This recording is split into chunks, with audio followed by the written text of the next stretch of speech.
दर्शकवृन्द नमस्कार।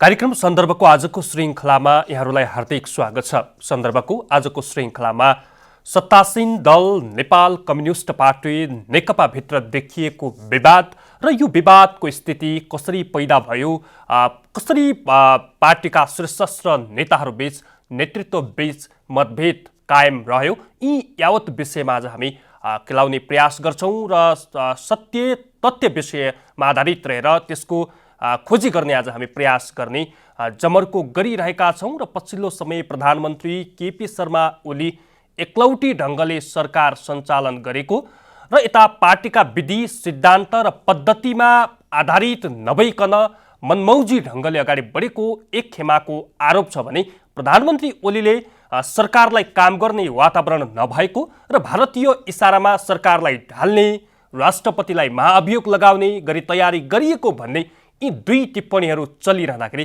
पार्टी फुटको संहारमा पुगेको हो कि 70 वर्षपछिको विरासत एकै रातमा कर्ल्याम कुर्लुम हुन्छ कि भन्ने नेता कार्यकर्ता बीचको चिन्ताका कारणले गर्दाखेरि आज नेकपाभित्र विचलन र हलचल पैदा भएको छ र धेरैका मन अमिलिएका छन्, धेरैका मनभित्र मतभेद देखिएको छ। तर केन्द्रीय नेताहरूले, शीर्षस्थ नेताहरूले पार्टीलाई कुनै पनि हालतमा फुटको दिशामा उन्मुख गराउन नहुने टिप्पणी गरिरहेका छन्। केन्द्रीय सदस्यहरूले सत्याग्रह सुरु गरेका छन्। पार्टी नेताहरूलाई दबाब दिनका निम्ति हामी एकजुट हुनुपर्छ भनेर केन्द्रीय कमिटी बैठक बोलाउनका निम्ति हस्ताक्षर सङ्कलन सुरु भएको छ।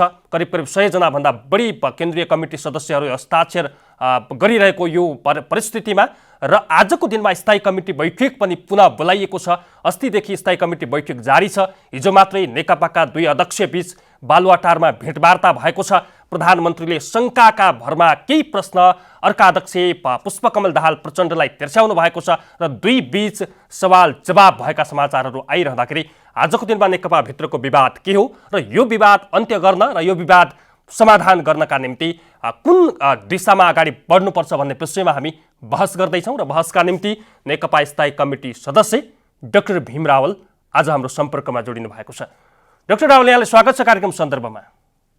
धन्यवाद। आजको दिनमा नेकपा फुटको संहारमा पुग्यो, विवाद उत्कर्षमा पुग्यो, होइन? विवाद निकै चर्केको, अन्तर्गत चर्केको चाहिँ म मान्छु। फुटको संहारमा पुगेको म ठान्दिनँ, किनभने पार्टीमा मतभेद हुने बित्तिकै, पार्टीमा छलफल हुने बित्तिकै कुनै पनि जिम्मेवार नेता, कुनै पनि देश र पार्टीप्रति संवेदनशील व्यक्तिले पार्टी फुटाउने कुराको कल्पना पनि गर्न मिल्दैन, गर्न सक्दैन। आजको दिनमा नेकपा भित्र देखिएको विवाद, यो गाँठो कहाँनिर कसियो, यो कहाँबाट उत्पन्न भयो यो विवाद? यो विवाद उत्पन्न हुनुको मूल कारण के हो भने जुन हामीले पार्टी प्लान बनाएको, जुन हामीले राजनीतिक सिद्धान्त तय गर्यौं, त्यो राजनीतिक सिद्धान्त अनुकूल सरकार अगाडि नजाने, पार्टीको विधि अनुसार पार्टीको संगठन नचल्ने, पार्टीका बैठकहरू नहुने, राष्ट्रिय महत्त्वका अत्यन्त संवेदनशील विषयमा पनि पार्टीमा छलफल नहुने, पार्टीको संगठनात्मक प्रणालीको बारेमा छलफल नहुने र हाम्रो पार्टीको सिद्धान्त र नेपालको संविधानका कतिपय मान्यता विपरीतका कामहरू सरकारका विभिन्न तहबाट हुने, यी कुराहरूले गर्दा पार्टीमा समस्या उत्पन्न भएको हो। अब यी जम्मै कुराहरू सच्याइनुपर्छ। पार्टीको नीति सिद्धान्त बमोजिम नेपालको संविधानको धारणा अनुसार हामीले जुन बेला निर्वाचनमा नेपाली जनतासँग बहुमत माग्दा निर्वाचनमा घोषणापत्र जारी गरेका थियौँ, तदनुरूप अगाडि बढ्नुपर्छ भन्ने स्थायी कमिटीमा, केन्द्रीय कमिटीमा, सचिवालयमा अत्यधिक ठुलो सङ्ख्याका नेता सदस्यहरूको धारणा रहेको छ। केन्द्रीय कमिटी बैठक समयमा नहुनु, स्थायी कमिटी बैठक समयमा नहुनु, यसमा दोष कसको? आजको दिनमा को दोषी? अब यो मैले को दोषी भनेर दोष दिनुभन्दा पनि कुरा प्रश्न छन्। यो बैठक पार्टी अध्यक्ष प्रधानमन्त्री उहाँले नै यसमा बोलाउनको लागि सहमति अन्तिममा दिनु पर्थ्यो। उहाँले सहमति दिनु भएन, उहाँले ती बैठक रुचाउनु भएन र भर्खरै केही समय अगाडि माघ महिनामा बसेको केन्द्रीय कमिटीको बैठकमा आत्महत्या गरेर पनि अब उपरान्त पार्टीका बैठकहरू समयमा हुनेछ, विधिसङ्गत ढङ्गले हुनेछ, त्यहाँ सरसल्लाहबाट राष्ट्रिय महत्त्वका विषयमा निर्णय हुनेछ भन्ने जो प्रतिबद्धता जनाइएको थियो, त्यसपछिका गतिविधिहरू त्यसको विपरीत भयो। फलस्वरूप पार्टीभित्र अन्तर्विरोध थप चर्क्यो। सरकार सञ्चालन गर्नका निम्ति पार्टीले सहयोग गरेन। पछिल्लो समय चाहिँ भारतको इसारामा आफूलाई ढाल्ने प्रयास गरियो, राष्ट्रपतिलाई महाभियोग लगाउने प्रयास गरियो भनेर त प्रधानमन्त्रीले हिजो अस्तिका दिनमा बोल्दै आउनुभयो। यहाँहरू भारतको इसारामा चल्नुभयो पछिल्लो समय? मलाई प्रधानमन्त्री जस्तो जिम्मेवार पदबाट यस्तो कुरा आएको सुन्दा म दुखित पनि छु, मलाई आश्चर्य पनि लागेको छ। पहिलो कुरा त राष्ट्रपतिलाई महाभियोग लगाउने सन्दर्भमा कुनै चर्चा पनि भएको छैन। यस्तो गलत सूचना उहाँलाई प्राप्त भएरै भन्नुभएको हो कि या अहिले जुन गम्भीर विषय सरकारको समीक्षा गर्ने, पार्टीको समीक्षा गर्ने, मिलेनियम च्यालेन्ज कर्पोरेसनसँग भएको सम्झौताबारे निर्णय गर्ने र यो कोरोना विषाणुको प्रभावबाट देशलाई कसरी मुक्त गर्ने भन्ने सम्बन्धमा कुरा गर्ने भन्ने प्रमुख विषयबाट विषयान्तर गर्नु खोज्नु भएको हो। यो बडा रहस्यको कुरा छ। म तपाईँलाई यही कार्यक्रमबाट भन्न चाहन्छु, राष्ट्रपतिलाई महाभियोग लगाउने सन्दर्भमा कुनै कुरा भएको छैन। यो 100% गलत कुरा हो र जनमतलाई पार्टीका कार्यकर्ताको भावना भड्काएर यो विषयान्तर गर्ने अभ्यास हो जस्तो मलाई लाग्छ। अब रह्यो भारतको कुरा। भारतको इसारामा गरेको भन्ने जस्तो गम्भीर कुरा आइसकेपछि मैले थाई कमिटीको बैठकमा पनि भनेको थिएँ, अरू साथीहरूले पनि भन्नुभएको थियो, म यहाँबाट पुनः दोहोऱ्याउन चाहन्छु। यस्तो गम्भीर विषय हो भने उहाँ भारतको राजदूत, भारतको कुन कुन व्यक्तिले नेपाल कम्युनिस्ट पार्टीको कुन कुन नेतासँग उहाँलाई हटाउनको लागि कहाँ कहिले बैठक गरेको छ, त्यो प्रमाण उहाँले बैठकमा पेश गर्नुपर्छ। मैले त्यस्तो गर्नेलाई अपराधी भनेको छु। त्यो अपराध कसको तर्फबाट रहेको हो, निजलाई कारबाही गर्नुपर्छ। यति उहाँले यत्तिकै भन्ने र यो विषयान्तर गर्ने, जनताको भावनालाई भड्काउने र पार्टीमा थप अन्तर्गत चर्काउने उद्देश्यबाट उहाँले भन्नुभएको भने यसको जिम्मेवारी उहाँले लिनुपर्छ। प्रधानमन्त्री जस्तो पदमा पुगेको व्यक्तिले बिना प्रमाण, बिना तथ्य यस्तो गम्भीर कुरा गर्न मिल्दैन। हामीले थाई कमिटीमा यो कुरा उठाउँदा उहाँले त्यसको जवाब स्पष्ट दिन सक्नु भएन। उहाँले के भन्नुभयो भने भारतीय पत्रपत्रिकाले लेख्यो, पत्रपत्रिकाले लेखेको आधारमा अगाडि बढ्ने हो भने त पत्रपत्रिकाले लेखेको म अहिले तपाईँको यो लोकप्रिय कार्यक्रम मार्फत पनि भन्न चाहन्छु। मैले बैठकमा पनि भनेको थिएँ, एक डङ्गुर पत्रपत्रिकाका र सञ्चार माध्यमका कुराहरू अगाडि राख्न सकिन्छ। यो कुनै जिम्मेवार नेताले यस्तो कुरा गर्ने विषय होइन। र अर्को कुरा, यो नक्साको सम्बन्धमा तपाईँले अलिकति यो प्रश्न गरिहाल्नु भयो हुनाले म संक्षिप्तमा भन्न चाहन्छु। नेपाली जनतालाई थाहा छ, नेपाल कम्युनिस्ट पार्टीका नेता र कार्यकर्ताहरूलाई थाहा छ, जति बेला भारतले लिम्पियाद्वारा कालापानी लिपुलेखलाई आफ्नो राजनीतिक नक्सामा समावेश गर्यो त्यो बेला हामी सबैले विरोध गर्यौँ, सरकारले पनि विरोध गर्यो। सरकारले विरोध गर्नु राम्रो कुरा थियो हामीले भन्यौँ। त्यसपछि केही महिनापछि बसेको थाई कमिटीको बैठक, माघ महिनामा बसेको केन्द्रीय कमिटीको बैठकबाट हामीले सरकारलाई त्यो नक्सामा भारतले अतिक्रमण गरेर अन्तर्राष्ट्रिय कानुन विपरीत, असत छिमेकीको सम्बन्ध विपरीत गतिविधि गरेको हुनाले हामी हाम्रो नक्सा निकालौँ भनेर निर्देशन दियो। तर उहाँले त मान्नु भएन नि। अन्तर्राष्ट्रिय सम्बन्ध समितिको सदस्य हो म, प्रतिनिधि सभाको। अन्तर्राष्ट्रिय सम्बन्ध समितिले निर्देशन दियो, सरकारले, राज्य व्यवस्था समितिले निर्देशन दियो, संसदका सदस्यहरूले संसदमा बोल्नुभयो, मैले बोले, जनताले बोले, तर उहाँले मान्नु भएन। र अन्तमा जनताहरू सडकमा निस्किन थाले, माग गर्न थाले र सचिवालयको एउटा बैठकमा नीति तथा कार्यक्रम ल्याउने दिन नेपाल सरकारको तर्फबाट, यद्यपि त्यसमा कुनै पार्टीमा सफल भएको थिएन, धेरै जस्तो सदस्यले यो नक्सा प्रकाशित गर्ने कुरा नीति तथा कार्यक्रममा उल्लेख गर्नै पर्छ भन्ने माग गरेपछि त्यही दिन उहाँले मुख्य सचिवलाई फोन गरेर त्यो विषय थाहा रहेको। अनि नक्सा प्रकाशित गर्ने कुरामा हामीले लामो समयसम्म यत्रो ठुलो प्रयत्न गर्ने, उहाँले मान्नु भएन। पहिले उहाँले प्रतिनिधि सभामा के बोल्नुभयो भने नक्सामा यो भूभाग राख्ने कुरा ठुलो कुरा हो, हामी त जमिन फिर्ता ल्याउँछौँ भन्नुभयो। उहाँले ओठे जवाब दिन खोज्नुभयो र हामीले नक्साको कुरा मैले कुरा गर्दा कतिपय मानिसहरूले, उहाँसँग निकट भएका कतिपय मानिसहरू, उहाँको सल्लाहकारले यो खोक्रो राष्ट्रवाद भन्नुभयो। मैले जवाब दिएँ, भरिएको राष्ट्रवाद भनेको भारतले नक्सामा हाम्रो भूमि अतिक्रमण गरेर राख्दाखेरि चुप लाग्नु के भरिएको राष्ट्रवाद हो भनेर मैले त्यो बेला प्रश्न गरेको थिएँ। त्यसकारण आज यो नक्सा मैले ल्याएको हुनाले अनि यहाँ चाहिँ मलाई निकाल्न थाले भन्ने जुन कुरा आएको छ, यो विषयान्तर गर्ने, जनताको जनमतलाई भ्रमित गर्ने प्रयास बाहेक यो केही पनि होइन। यो पूर्ण रूपमा गलत कुरा हो। हामी यो नक्सा प्रकाशित गर्ने कुराको पक्षमा छौँ। हामीले यो पार्टीमा धेरै लामो समय अगाडिदेखि उत्पन्न समस्याको समाधान गर्न चाहेका हौँ र उहाँको राजीनामाको माग त अहिले उठेको होइन। सचिवालयले यो नक्सा ल्याउनुभन्दा अगाडि तपाईँ पत्र पत्रिका त्यति बेलाका सञ्चार माध्यमहरू हेर्नुहोस्, त्यो बेलामा अर्का अध्यक्षले नै प्रस्ताव राख्नुभयो। त्यसपछि उपाध्यक्ष वामदेव गौतमजीलाई प्रधानमन्त्रीको लागि प्रस्ताव गर्नुभयो भन्ने कुरा त्यति बेला समाचारमा आएको होइन। अनि अहिले यो नक्सा प्रकाशित गरेर राजीनामाको प्रसङ्ग आएको हो र? यदि कसैले त्यस्तो भन्छ भने त्यो सत्य होइन। अर्को दृश्य डाक्टर रावल, हिजो मात्रै बालुवाटारमा केपी शर्मा ओली र अर्का अध्यक्ष पुष्पकमल दाहाल प्रचण्ड बीच भेटवार्ता भएको छ। त्यसमा चाहिँ तपाईँहरूको एउटा कहाँबाट त्यो भिडियो क्लिप्स काटेर सामाजिक सञ्जालमा भाइरल बनाइएको दृश्य छ। यहाँले कतिको हेर्न भ्याउनुभयो। प्रचण्ड, वामदेव गौतम, माधव कुमार नेपाल, झलनाथ खनाल, तपाईँ लगायतका नेताहरू एक ठाउँमा उभिएर काने खुसी गरे जस्तो देखिन्छ त्यो दृश्य। तपाईँहरू 5-7 जना चाहिँ एकजुट भएर किन म विरुद्ध षड्यन्त्र गर्नुभयो भनेर उहाँले प्रश्न गर्नुभयो अरे प्रचण्डलाई। तपाईँहरूको काने खुसी के थियो? अलिकति जनताले चाहिँ अलि रोचक मानेको दृश्य पनि हो यो। त्यो जुन मान्छेको दिमागमा षड्यन्त्र भन्ने कुरा सदा सर्वदा रहन्छ, त्यस्तो व्यक्तिहरूले सोध्ने कुरा। थाई कमिटीको बैठक चलिरहेको थियो, प्रधानमन्त्री आउनु भएन। उहाँले अकस्मात पार्टीका नेताहरूको आग्रहको विपरीत, हाम्रो प्रचलनको विपरीत संसद समापन गर्ने कुरा गर्नुभयो। अकस्मात मन्त्री परिषदको बैठक बोलाउनु भयो। सभामुखलाई एक शब्द नसोधी, विपक्षी दलसँग कुनै जानकारी नदिई, पार्टीको बैठक बसिरहेको बेला बैठकलाई जानकारी नगराई त्यहाँ नआई उहाँले संसद समापन भएको निर्णय गराउनुभयो। राष्ट्रपतिबाट त्यो घोषणा भयो। फेरि सधैँ 12 बजे राति हुन्थ्यो, 5 बजे त्यो समापन गरियो र त्यसपछि के हल्ला आयो भने उहाँले पार्टी विभाजनको लागि अध्यादेश ल्याउँदै हुनुहुन्छ भन्ने त्यहाँ हल्ला आयो। हामी त्यहाँभित्र बैठकमा थियौँ। त्यो बैठकको ठुलो बैठक कक्ष थियो। बैठक कक्षको बाहिर त्यो पूर्वपट्टि खाली जग्गा थियो। त्यो खाली जग्गामा पार्टी अध्यक्ष पुष्पकमल दाहाल प्रचण्डजी आइसक्नु भएको थिएन र त्यहाँ बाहिर माधव कुमार नेपालजी निस्किनु भएको थियो र प्रचण्डजी आएपछि उहाँले उहाँसँग कुरा गर्न थाल्नुभयो र मैले देखेपछि म पनि भित्र सभाकक्षबाट निस्केर त्यो खुला माथिबाट पत्रकारहरू पर क्यामेरा लिएर बस्नु भएको थियो। सायद परबाट उहाँहरूले खिच्नुभयो होला। त्यसपछि त्यहाँ झलनाथ खनालजी, वामदेवजी पनि उभिनुभयो। यो किन यसरी अकस्मात प्रधानमन्त्रीले संसद समापन गर्ने निर्णय गर्नुभयो? यो के आइपर्यो? के हुन लाग्यो?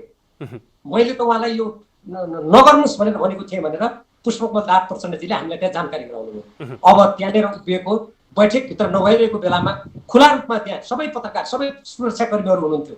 त्यहाँ उभिएको कुरालाई तपाईँहरूले षड्यन्त्र गर्नुभयो र यही नै हो भनेर अनि त्यसलाई काटेर षड्यन्त्रको पोको नै यही हो भनेपछि यही हो मनोग्रन्थि भनेको। प्रधानमन्त्रीका प्रेस सल्लाहकार सूर्य थापाले सामाजिक सञ्जालमा पोस्ट्याउँदै भन्नुभएको छ यही हो त एकता, सामाजिक दूरी सहितको एकता भनेर चाहिँ अलिकति ड्यास हान्नु भएको जस्तो देखिन्छ नि। त्यो ड्यास कतै पनि लाग्दैन। वरिपरि सुरक्षाकर्मी छन्, सारा त्यहाँनिर उभिएपछि अनि त्यसलाई षड्यन्त्र देख्ने निर्वाचन आयोगमा नेकपा एमाले भन्ने पार्टी आफ्ना निकटका मान्छेहरूलाई पठाएर दर्ता गर्ने, त्यसपछि मदन भण्डारी फाउन्डेसनको नाममा देशभरि संयन्त्र बनाउने, त्यसबाट गुटबन्दी गर्ने, त्यो केही पनि नहुने। अनि बैठक नभए बेला यो किन प्रधानमन्त्रीले अचानक संसद समापन गर्नुभयो भन्ने कुरा हामीले अध्यक्षसँग सोधेर सार्वजनिक रूपमा वरपर सारा मान्छे छन् उभिएर सोद्धा षड्यन्त्रको मुख्य थलो नै त्यही हुने। यहाँभन्दा हास्यास्पद तर्क र यहाँभन्दा सतही फितलो कुरा अरू के हुन सक्छ? अर्को प्रसङ्ग, यहाँले संसदको समापनको कुरा गरिरहँदाखेरि यदि संसद सञ्चालन नै थियो भने प्रधानमन्त्री विरुद्ध अविश्वासको प्रस्ताव दर्ज हुने दिन पनि थियो त्यो भनेर पनि टिप्पणी गरिए हो। यी सबै कुराहरू जसले हामी कोरोना विषाणुको विरुद्ध लडिरहेको बेलामा सरकार प्रभावकारी रूपमा काम गर्नुपर्छ भनेर अरू कुनै विवाद नगरिरहेको बेलामा अकस्मात पार्टी सजिलै विभाजन हुने गरी अध्यादेश ल्याइयो। हामी 20 जना थाई कमिटीका सदस्यले बैठकको तुरन्त माग गर्यौँ र यसरी पार्टी फुटाउनु पाइँदैन भन्ने हामीले माग गर्यौँ, तर बैठक बोलाइएन। यस्तो प्रकारको मनस्थिति भएका मानिसहरूले गर्ने यो गलत कल्पना मात्रै हो। त्यो दिन कुनै पनि अविश्वासको प्रस्ताव ल्याउने प्रसङ्ग पनि थिएन। हामीले बैठकमा प्रधानमन्त्री तर्फका अध्यक्ष केपी शर्मा ओलीजी आउनुहुन्छ, आफ्ना कुरा राख्नुहुन्छ, हामी आफ्ना कुरा राख्छौँ भन्ने कुराको हामीले अपेक्षा गरेका थियौँ। तर त्यसको विपरीत उहाँ आउनु मात्रै भएन, संसदको अधिवेशन समेत समाप्त गरियो। त्यहाँ नागरिकता विधेयक हामीले यत्रो लामो समयसम्म धेरै प्रयासपछि राज्य व्यवस्थासम्म त्यहाँ पुर्याएको र अरू त्यहाँ दर्जनौं विधेयकहरू निर्णय गर्नुपर्ने अवस्था हुँदाहुँदै त्यो समाप्त गरियो। त्यसकारण त्यहाँनिर अविश्वासको प्रस्ताव राख्न खोजेका थिए, अहिले राष्ट्रपतिको विरुद्ध महाभियोग प्रस्ताव ल्याउन खोजेका थिए, अनि नक्सा ल्याएको हुनाले यो प्रधानमन्त्रीलाई हटाउन भारतसँग मिलेर गरिएको थियो। यी जम्मै कुराहरू पार्टीभित्र रहेका तथ्यगत र वस्तुगत समस्याहरूलाई ओझेलमा पार्ने, जनमतलाई भ्रमित गर्ने र साँच्चीकै नेपाल कम्युनिस्ट पार्टीलाई जनताको दृष्टिकोणमा, जनताको आँखामा कसरी लोकप्रिय बनाउने, कसरी पार्टीलाई विधिसम्मत तरिकाले चलाउने, कसरी बलियो बनाउने भन्ने प्रयासलाई ओझेलमा पार्ने यो प्रयास मात्रै हो। यस्तो गलत काममा कुनै पनि नेता हुने जिम्मेवार व्यक्ति देशलाई सञ्चालन गर्नु जिम्मा लिन्छु भन्ने व्यक्ति लिएको व्यक्तिले त्यस्तो गर्नु कदापि पनि उचित हुँदैन। आज पनि स्थायी कमिटी बैठक डाकिएको छ, अस्तिबाट निरन्तर जारी छ। केन्द्रीय कमिटी बैठक डाक्नका निम्ति केन्द्रीय कमिटी सदस्यहरूले हस्ताक्षर सङ्कलन सुरु गर्नुभएको स्थिति छ। यो सहमति जुटाउन हो या चाहिँ प्रधानमन्त्री ओलीले पार्टीको विधि सिद्धान्त विपरीत लाग्नुभयो, गलत बाटोमा लाग्नुभयो, वा सल्लाहकारको कारणले लाग्नुभयो, वा चाहिँ वरपरका संयन्त्रका कारणले लाग्नुभयो, वा चाहिँ उहाँको व्यक्तिगत चरित्रले लाग्नुभयो, वा जसरी पनि यो पछिल्लो समय चाहिँ नेकपालाई जनताले दिएको म्यान्डेट विपरीत जति पनि क्रियाकलापहरू भइरहेका छन्, पार्टी फुटको सङ्घारमा जान्छ कि पार्टी अप्ठ्यारो स्थितिमा पर्छ कि भनेर एउटा जनमानसमा एउटा त्रास छ, एउटा चिन्ता छ। यो बैठकहरू सहमति जुटाउनलाई हो या चाहिँ अब तपाईँ सक्नुहुन्न, पार्टीले चाहिँ धेरै आक्षेप खेप्नुपर्ने स्थिति आयो, तपाईँ अब जिम्मेवारीबाट मुक्त भएर बस्नुपर्छ भनेर उहाँलाई चाहिँ त्यो प्रस्ताव राख्नका निम्ति हो? के कारणले चाहिँ यी बैठकहरू निरन्तर जारी छन्? केन्द्रीय कमिटीका सदस्यहरूले पार्टी विभाजनका कुराहरू चर्चामा आएपछि र निर्वाचन आयोगमा समेत गएर प्रधानमन्त्री निकटका व्यक्तिहरूबाट त्यहाँ नेकपा एमाले भन्ने पार्टी दर्ता भयो भन्ने चर्चा आएपछि त्यसमा चिन्ता गर्नु, पार्टी केन्द्रीय कमिटीको बैठकको माग गर्नु अत्यन्त स्वाभाविक कुरा र जायज कुरा हो। उहाँहरूले त्यसो गर्नु उहाँहरूको कर्तव्य पनि हो। जसरी हामीले अध्यादेशबाट पार्टी विभाजन गर्न सजिलै हुने गरी कानुन आएपछि थाई कमिटीका सदस्यले त्यसलाई रोक्ने प्रयास गरेका थियौँ, केन्द्रीय कमिटीका सदस्यले गर्नु त्यो स्वाभाविक हो। दोस्रो कुरा, तपाईँले जुन बैठक के को लागि भइरहेको छ भन्नुभयो, केन्द्रीय कमिटीले जुन निर्देशन दिएको थियो माघ महिनामा, तदनुकूल पार्टी विधि प्रणालीबाट अब सञ्चालन गर्नुपर्छ। कोरोना विषाणुको महामारीबाट जनतालाई जोगाउनुको लागि पार्टीले एकताबद्ध भएर सबैको त्यसमा बल बुद्धि विवेक लगाएर अगाडि बढ्नुपर्छ भनेर त्यो एउटा विषय कोरोना विषाणुको मैले अघि नै भने सरकारको समीक्षा, पार्टीको समीक्षा, मिलेनियम च्यालेन्ज कर्पोरेसनसँग भएको सम्झौता जो अर्थमन्त्रीले कार्यान्वयन सम्झौतामा देशको आत्मनिर्णयको अधिकारलाई खतम पार्ने, नेपालको स्वाधीनतामाथि प्रहार गर्ने, कम्युनिस्ट पार्टीको सिद्धान्तलाई धुलो बनाउने र नेपाली जनतालाई भोलि कुनै शक्ति राष्ट्रको सैनिक घेराभित्र समेत धकेल्न सक्ने सम्भावना भएको जुन कार्यान्वयन सम्झौता गर्नुभयो, यी सबै जुन कार्यदल बनाएर हामीले पार्टी केन्द्रीय कमिटीले कार्यदल बनाएर जुन हामीले प्रतिवेदन दिएका थियौँ त्यसको विपरीत क्रियाकलापहरू जुन भए, यी सम्पूर्ण विषयमा पार्टीमा छलफल गर्नको लागि यो पार्टीको बैठक भएको हो। यो पार्टीको बैठक कुनै विभाजन गर्ने, कुनै व्यक्तिलाई धकेल्ने कुरा होइन। तर यो बहुदलीय व्यवस्थामा कम्युनिस्ट पार्टीको विधान पद्धति, सिद्धान्त, नीति, प्रक्रिया यो कुराले के भन्छ भने कुनै ठाउँमा गम्भीर त्रुटि भएको छ, कुनै व्यक्तिले राष्ट्रको हित विपरीत, पार्टीको एकता, पार्टीको सिद्धान्त विपरीत कुनै क्रियाकलाप गरेको छ, अर्थात् कुनै अब गल्ती सच्याउने स्थितिमा छैन या सरकारलाई लोकप्रिय बनाउनको लागि, पार्टीलाई प्रभावकारी बनाउनको लागि कुनै व्यक्तिले पदीय जिम्मेवारी छोड्नुपर्ने अवस्था यदि कमिटीले निर्णय गर्यो भने त्यो त स्वाभाविक हो नि। म तपाईँलाई स्मरण गराउन चाहन्छु, तत्कालीन प्रधानमन्त्री माधव कुमार नेपालजी र झलनाथ खनालजीले पार्टीमा अलिकति विवाद हुने बित्तिकै प्रधानमन्त्रीबाट राजीनामा दिएको होइन तत्कालीन नेकपा एमालेमा। त्यसकारण यो पार्टीको बैठक भनेको कुनै विभाजनको लागि, कुनै व्यक्तिलाई त्यहाँनिर अपमान गर्नको लागि होइन, तथ्यको आधारमा छलफल गर्नु पर्यो। म प्रधानमन्त्री पार्टीका अध्यक्षजी उहाँ बैठकमा आउनुहोस्, आफ्ना तथ्यसङ्गत कुरा राख्नुहोस्। उहाँले जे जति बाहिर भन्नुभएको छ यदि त्यो कुरा तथ्य हुन् भने, यदि कुनै व्यक्तिले साँच्चीकै कुनै विदेशी शक्तिसँग मिलेर उहाँलाई हटाउन खोजेको हो भने त्यो कुरा गर्ने व्यक्तिलाई हामी कारबाही गर्न तयार छौँ त हामीले भनि नै राखेका छौँ। तर म यहाँनिर तपाईँलाई एउटा कुराको सम्झना दिलाउँछु, हामीले समाचार सुन्यौँ विपक्षी दल नेपाली काङ्ग्रेसका सभापतिसँग गएर गोप्य छलफल भयो बालवाटारमा, 1 घण्टा छलफल भयो। अनि प्रधानमन्त्रीले बुढा नीलकण्ठ पठाउनु भयो त्यहाँ कुराकानी गर्नलाई। अनि त्यहाँ शेरबहादुर देउवाजीले आफ्नो बैठकमा अब नेकपा तुरुन्तै फुट्ने सम्भावना छ, तयार हो भनेर भन्नुभयो। मलाई यो कुरा सुन्दा घृणा लागेको हुन्छ।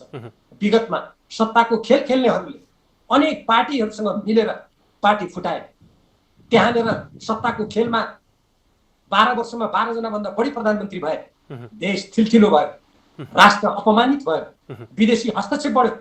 अझ फेरि त्यही खेलमा नेपाली काङ्ग्रेस जस्तो विपक्षी दलसँग मिलेर यदि कसैले साँठगाँठ गरेर अनि आफ्नो सत्ता स्वार्थ, आफ्नो कुर्सी जोगाउनको लागि यस्ता कुरा गरेको छ भने यो कुकर्म हो, यो अपराधपूर्ण काम हुन्छ।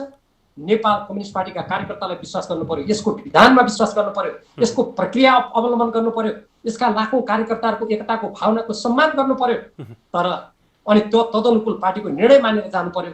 अनि हामीसँग बैठक नगर्ने, बैठकमा छलफल नगर्ने, अनि नेपाली काङ्ग्रेससँग गएर चोचोमेचो मिलाएर अनि भोलि पार्टी विभाजन भएपछि हामी यस्तो यस्तो गरौँला, यस्तो खेल खेलौँला भनेर कसैले यदि त्यो पृष्ठभूमि बनाउनतर्फ दुष्प्रयास गरेको छ भने यो पार्टीप्रतिको ठुलो धोका हुन्छ। जस्तो डाक्टर रावल यहाँले भनिरहेको कुरा चाहिँ प्रधानमन्त्रीले पार्टीलाई आरोप चाहिँ लाउने तर उहाँले लागेका आरोपहरूमा उहाँले फेस गर्न नसक्ने एउटा स्थिति छ। तपाईँले त्यहाँतिर इङ्गित गर्नुभयो। अर्को विषय जस्तो प्रधानमन्त्री केपी शर्मा ओलीले दुवै पदबाट राजीनामा दिन पनि नमान्ने, पार्टीको निर्णय पनि नमान्ने, तपाईँहरूले चाहिँ बारम्बार राजीनामा मागिराख्ने यो परिस्थिति सिर्जना भयो भने त्यसपछिको कार्यदिशा के हुन्छ, कता जान्छ पार्टी? यदि नेपाल कम्युनिस्ट पार्टीको विधान केन्द्रीय कमिटीबाट जुन पारित भएको छ त्यो मनैदेखि मानेर हामीले पारित गरेका हौँ भने, मैले त मनैदेखि मानेको हो, हामीले राजनीतिक प्रतिवेदनमा जुन घोषणा गरेका छौँ त्यो मनैदेखि मानेको हो भने पार्टी एकता केवल प्रधानमन्त्री हुनुको लागि, कुनै पदमा पुग्नुको लागि होइन, साँच्चीकै यो कम्युनिस्ट आन्दोलनलाई बलियो बनाउने, नेपाललाई विगतका असमान सन्धि सम्झौताबाट मुक्त गरेर साँच्चीकै स्वाधीन राष्ट्रको रूपमा, कहिले कसैको उपनिवेश नभएको देश आज भूमि अधिग्रहण भएको छ, हाम्रा सिमाना मिचेका छन्, हामी असमान सन्धि सम्झौताबाट थिचेका छौँ, यो कुराबाट मुक्त गर्ने साँच्चीकै भित्रै हृदयदेखिको धारणा हो भने बैठकमा छलफल गरौँ भनायो हाम्रो। बैठकमा छलफल गरौँ। अहिले कसैले अहिले वर्तमान प्रधानमन्त्रीजीलाई हटाइहाल्ने भन्ने प्रस्ताव त त्यहाँ दर्ता भएको छैन नि। थाई कमिटीका सदस्यहरूले आफूले देखेको तथ्यको आधारमा उहाँहरूले त कुरा त राख्ने उहाँको अधिकार हो नि। उहाँ अध्यक्षको हैसियतले, प्रधानमन्त्रीको हैसियतले उहाँले त तथ्यको आधारमा आफ्ना कुरा भन्नु पर्यो, त्यहाँ राख्नु पर्यो। विगतमा मैले हेर्नुहोस् राष्ट्रिय स्वाभिमानका कुराहरू उठाउँदा, देशभक्तिका कुरा उठाउँदा, नेपालको स्वाधीनतामाथि आँच आउने कुरा नगरौँ भन्दा मलाई खोक्रो राष्ट्रवाद भन्यो त्यति बेला। प्रधानमन्त्रीका वरिपरि बस्ने मान्छेहरूले अन्तर्वार्ता दिनुभयो खोक्रो राष्ट्रवाद भनेर।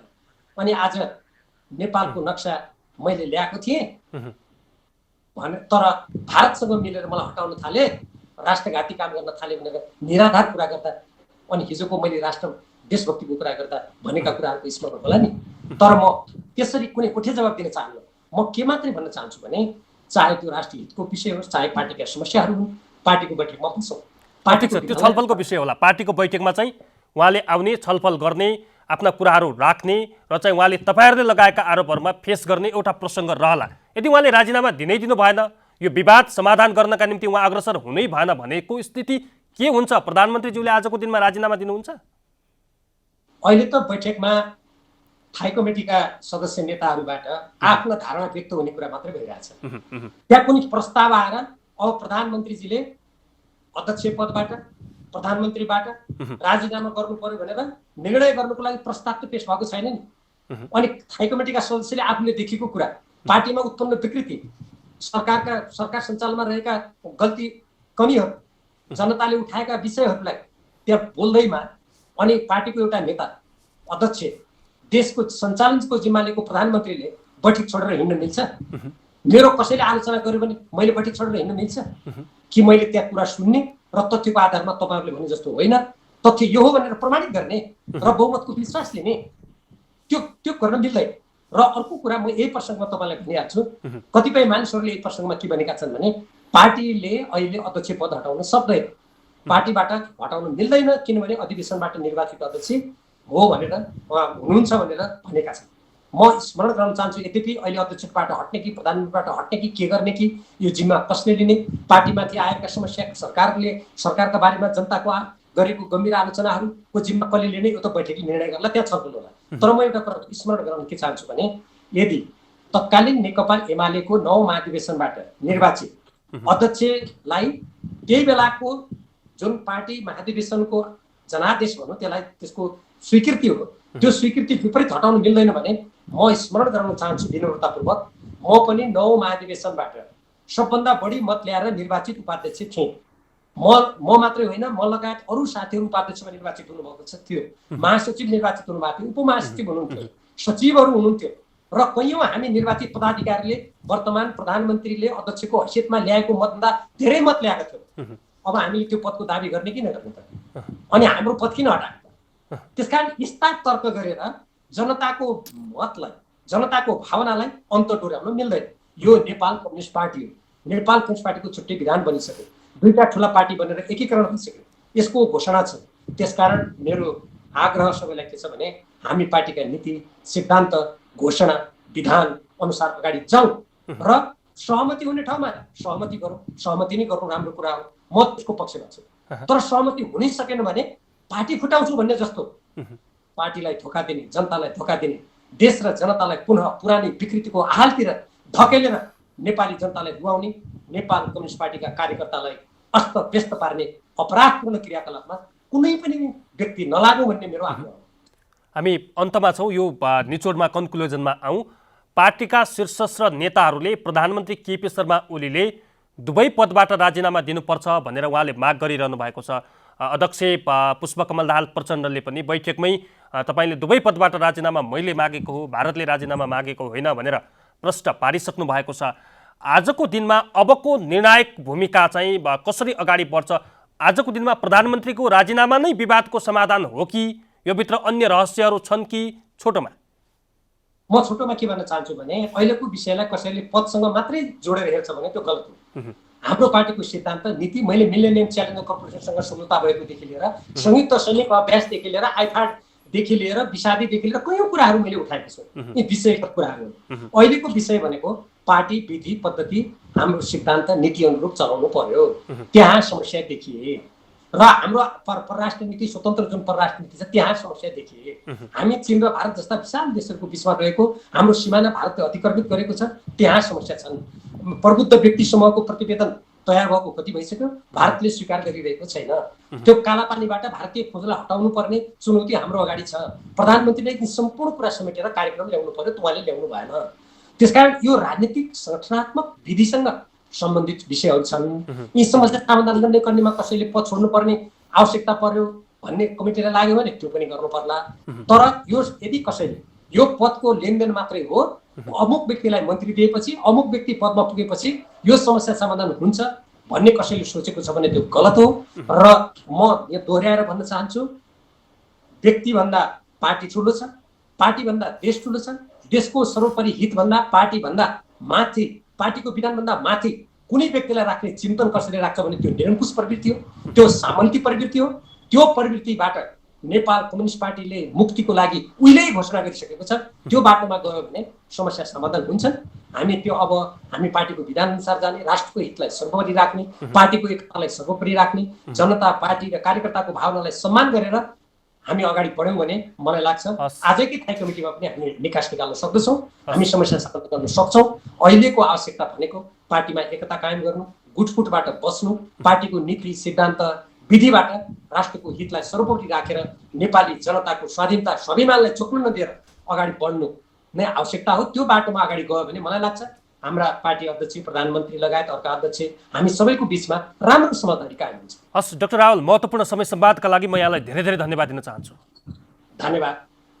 दर्शकवृन्द, कार्यक्रम सन्दर्भको आजको श्रृङ्खलामा नेकपाभित्र पछिल्लो समय देखिएको गतिरोध, विचलन र यसको महत्त्वपूर्ण पाटो, यसलाई कसरी चाहिँ साम्य पार्न सकिन्छ र पार्टी एकडेका भएर कसरी अगाडि बढ्न सकिन्छ भन्ने विषयमा आधारित रहेर आज हामीले बहस गऱ्यौँ। आजका लागि सन्दर्भको समय सकिएको छ। खेम्बम बिदा हुन्छु। नमस्कार।